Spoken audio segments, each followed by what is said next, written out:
The opposition has failed to get what it believes would be more accountability in question time. They wanted to extend it, the minimum time that question time goes for, to make sure enough questions were being asked.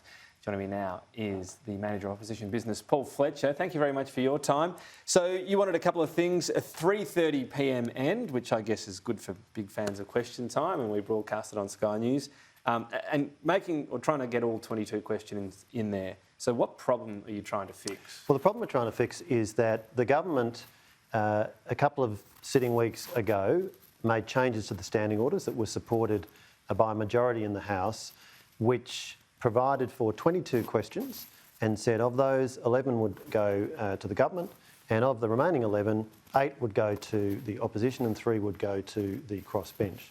Now, the problem has been that the Prime Minister has increasingly been shutting question time down after 20 questions or even 18. So yesterday it was 18. At 3:15, give or take?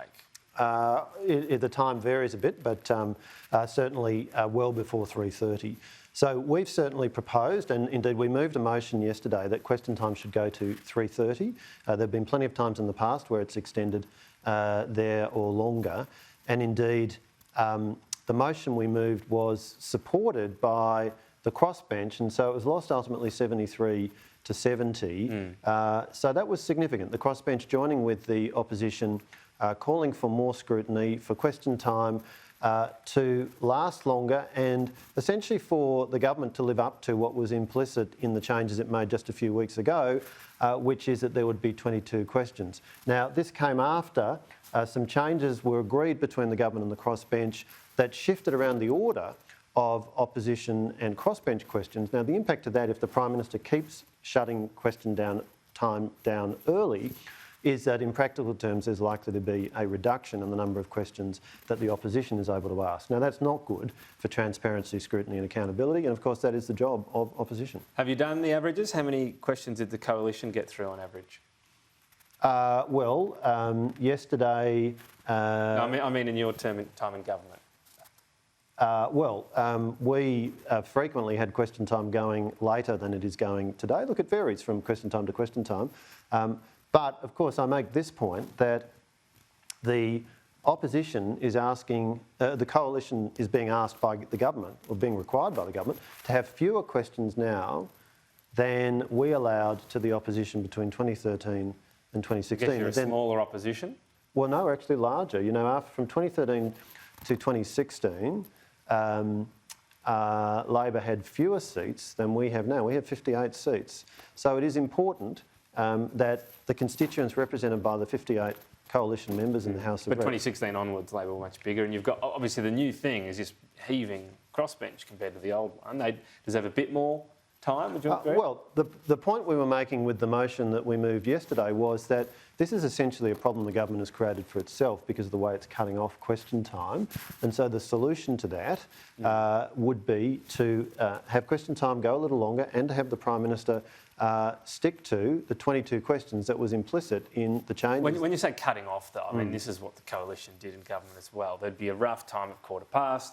At that point, generally, question time would end, even if you weren't through the 22. Now, there'd be exceptions if there'd been a lot of condolence motions. That still happens today, roughly. But this is, you know, Scott Morrison didn't sit there and go, no, let's get a few more questions in to make sure we get to a magic number, did he? Well, the point I make is that the government, just a few sitting weeks ago, passed this new standing order with the support of a majority of the House, Standing Order 65A. That contemplates 22 questions. That is within the government's control, and they've now moved away from that. Okay. The manoeuvre yesterday essentially was trying to shift the weight away from the coalition towards the crossbench. That is unfortunate because, of course, we have a skilled and experienced team well able to hold the government to account, and that's an important part of our job. RBA, we think, is going to increase rates again. It's trying to tame inflation. So it's going hard and it's going to be painful, but is it doing what it has to? Well, the RBA is independent. The key question is what plan does the Albanese Labor government have to deal with increasing cost of living, increasing mortgage repayments? We heard a lot about their summit last week, but where are the practical measures to help Australians deal with cost of living increases? It's not really anything they can do in a big way, because if they throw a whole lot of money at it, it increases inflation, right?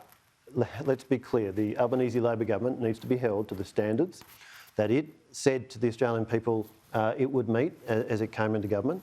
And so we are seeing a significant cost of living problem in Australia. We need to see a plan from the Albanese Labor government to deal with it. Paul Fletcher, got to leave it there. Thanks for your time. Thanks, Tom.